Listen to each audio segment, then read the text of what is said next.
ఏ complex కాంపౌండ్లో లేదా ఏ మిశ్రమ పదార్థములో అయితే కార్బనము మరియు హైడ్రోజన్ ఉంటుందో దానిని ఆర్గానిక్ కాంపౌండ్ అని అంటారు. దాని అర్థము అంతే. అంటే ఈ కార్బనము హైడ్రోజను బంధంగా ఉండి మిగిలిన పదార్థం ఏదైనా ఉండొచ్చు. అది విషపూరితమై ఉండొచ్చు, లేదంటే విషపూరితం కాకను ఉండొచ్చు. ప్రతి దానిని ఈ కార్బనము హైడ్రోజను ఈ రెండింటితో బంధం కలిగినటువంటి ఏ పదార్థాన్నైనా సరే మనము సేంద్రియ పదార్థం అని పిలుస్తాం. దీనిని విపరీతంగా వాడేసి వినియోగంలోకి తీసుకొచ్చి పబ్లిసిటీ ఇచ్చేసి ఈ ఆర్గానిక్ అనే దాన్ని భూతంలా చూపించేసి అందరూ లాభాలు గడిస్తున్నారు.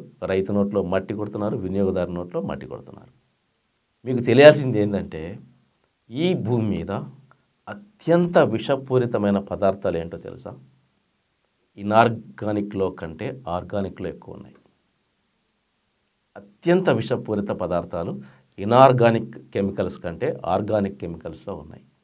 అంటే ఒక ఆర్గానిక్ అనే భూతాన్ని చూపించేసి ఎలా మోసం చేయాలా ఈ ప్రపంచాన్ని అని చెప్పేసి మొదలెట్టారు. అలాగే దాన్ని విస్తృతంగా ప్రచారం చేసి అందరిని మోసం చేస్తున్నారు.